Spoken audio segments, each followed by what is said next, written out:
গরম গরম সাদা ভাতের সাথে টাকি মাছের ভর্তা আমাদের বাঙালিদের একটি ঐতিহ্যবাহী খাবার। আর সেটা যদি হয় 90 দশকের মতো করে বানানো ভর্তা, তাহলে তো কোনো কথাই নেই। আসসালামু আলাইকুম everyone, hope you guys are doing well. So আজকে আমি তোমাদের সাথে ট্রেডিশনাল একটি ফুড রেসিপি শেয়ার করতে যাচ্ছি। প্রথমেই আমি টাকি মাছ নিয়ে নিয়েছিলাম 3টা, সেই সাথে আমি কাঁচামরিচ কিছু দিয়ে এগুলো ভালো মতো সিদ্ধ হতে দিয়েছিলাম। মাছগুলো সিদ্ধ হয়ে যাওয়ার পর আমি প্লেটের এক কোণায় সবগুলো মাছ ভালোভাবে উঠিয়ে নিচ্ছিলাম। যাই হোক, তো এরপর হচ্ছে আমি একটি কড়াই চুলায় দিয়ে দিয়েছিলাম।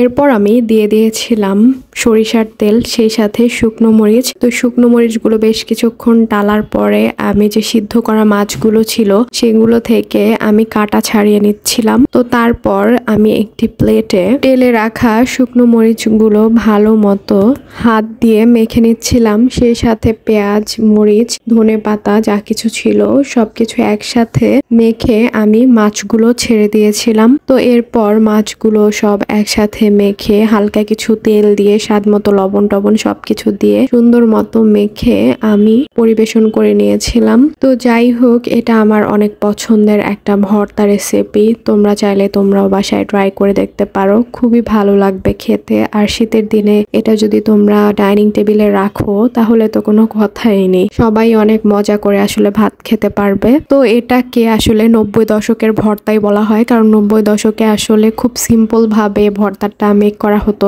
এখন তো দেখা যায় ভর্তা এটা সেটা কত কিছু ব্যবহার করা হয়। যাই হোক, এরকম আরো রেসিপি পেতে চাইলে তোমরা অবশ্যই আমার চ্যানেলটি সাবস্ক্রাইব করে একটি লাইক এবং কমেন্ট করে পাশে থাকবে।